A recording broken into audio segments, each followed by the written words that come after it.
A year after my divorce, I was standing in the hospital corridor when my ex-mother-in-law spotted me. With a smug smile, she walked up to me and said, "Leaving you was the best decision my son ever made. Now he has a baby boy with your best friend." I just looked at her and smiled. Is that what you believe? Drop your verdict in the comments before the story begins. Let's see if you're right by the end. And if you love revenge stories, don't forget to like and subscribe. My name is Dr. Isabella Cruz, and this is the story of how my ex-mother-in-law mocked me one last time until the truth walked into the room 5 minutes later and destroyed everything she believed. I had been married to Ethan for 4 years.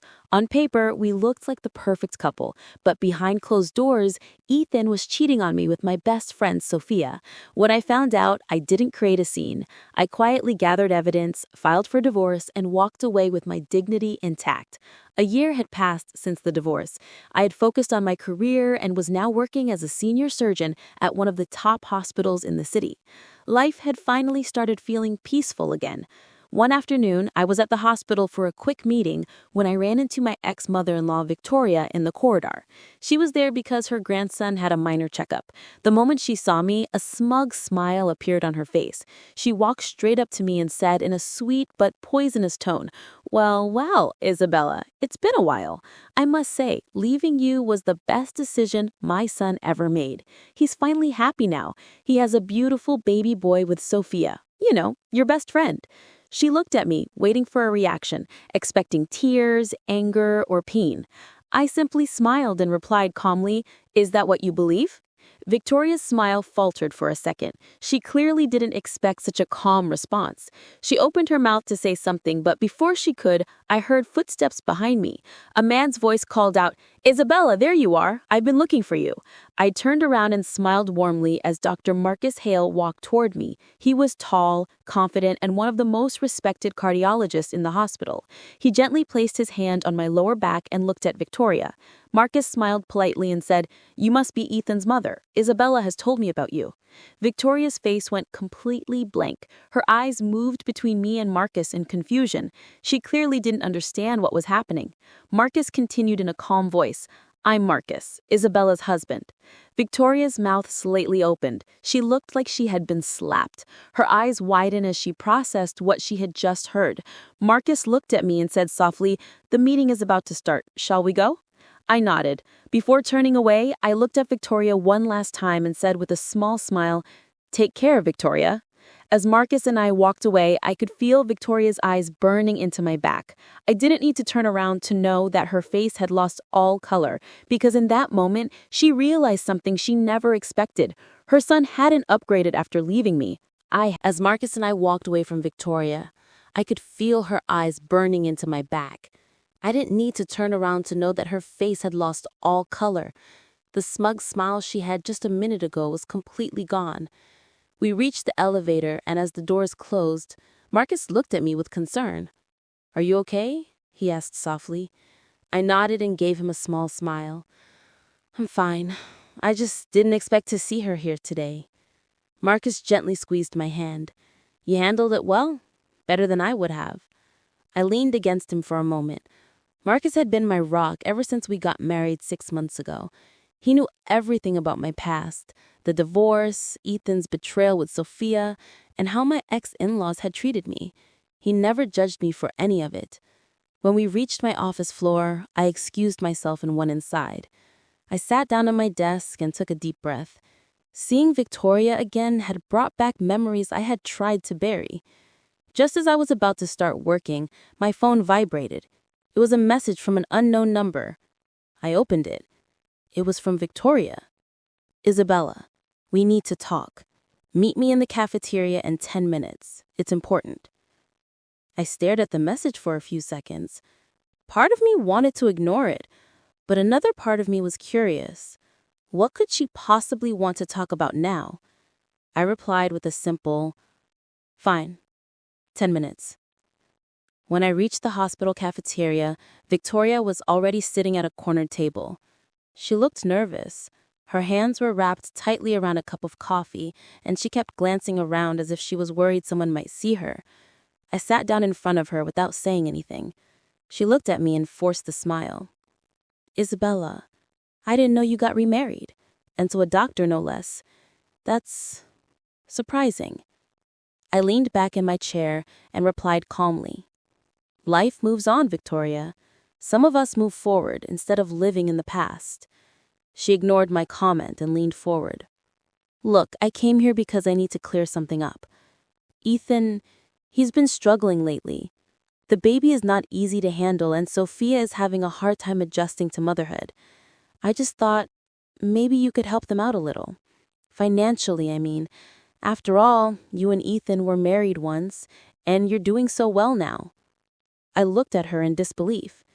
You want me to give money to the man who cheated on me with my best friend and to the woman who was supposed to be my friend? Victoria's expression hardened slightly. It's not about them. It's about the baby. He's innocent in all of this. And Ethan is still my son. I just want what's best for my grandson. I stared at her for a few seconds, then let out a small laugh.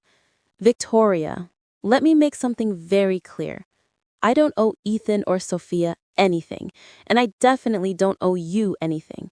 You spent years belittling me and supporting your son while he destroyed our marriage. Now you want my help? She leaned back, clearly annoyed. You've changed, Isabella. You used to be so understanding. No, I said, standing up. I just stopped letting people walk all over me. As I turned to leave, Victoria grabbed my wrist. Isabella, wait. There's something else. I looked down at her hand and then at her face. What? She hesitated for a moment, then said in a low voice, Ethan, he's been asking about you. He says he made a mistake. He wants to talk to you. Maybe even try again. I looked at her for a long moment. Then I smiled. Tell your son, I said coldly, that some doors don't open twice. I pulled my hand away and walked out of the cafeteria without looking back. But as I walked toward the elevator, something felt off. Victoria had looked too desperate. There was something she wasn't telling me. And I had a feeling I was going to find out very soon. After I rejected Ethan at the hospital, I thought that would be the end of it, but I was wrong. A week later, Victoria showed up at my house unannounced. She looked even more desperate than before. When I opened the door, she didn't even try to act polite. Isabella, please, she said, standing at my doorstep. Ethan is in serious trouble. He's drowning in debt. The bank is about to take his apartment. Sophia has completely cut him off and won't even let him meet his son. He has no one left. I crossed my arms and stayed quiet. She continued, I know we treated you badly. I know we said terrible things about you, but he's still my son. I'm begging you, just talk to him once. Maybe give him a loan or help him find a job through your contacts. You're in a good position now. You can help him. I looked at her for a few seconds and then replied calmly, Victoria, when Ethan left me for my best friend, did you ever ask him to come back to me? When you introduced me as the babysitter in front of people, did you ever feel ashamed? When I was going through the divorce alone, did any of you once check on me? She lowered her eyes. I continued, now that your son is suffering the consequences of his own choices, you want me to fix his life? I'm not going to do that. Whatever mess he's in, he created it himself, and I'm not going to clean it up. Victoria's face hardened. You've become heartless, Isabella, after everything we did for you. Everything you did for me? I said. You supported your son while he cheated on me. You lied about my job. You made me feel small for years. And now you want my help? She didn't have anything to say. I looked at her one last time and said, don't come here again, and tell Ethan to stop contacting me. I'm done with all of you. I closed the door. After that day, Ethan tried to reach out a few more times through messages and calls, but I blocked his number. Victoria also stopped trying after that. A few months later, I heard through mutual contacts that Ethan had completely hit rock bottom. He lost his apartment, his car was repossessed, and he was struggling to find any stable job. Sophia had already moved on with someone else and had full custody of their child. My ex-in-laws had also distanced themselves from him. As for me, I continued living my life peacefully with Marcus. We welcomed our daughter 8 months later. I focused on my career and my family. I never looked back at my past again. Sometimes people only understand your value when they lose everything they thought was better than you. But by then, it's usually too late. Was it justice or was it too much? Share your thoughts in the comments below and subscribe for more revenge stories.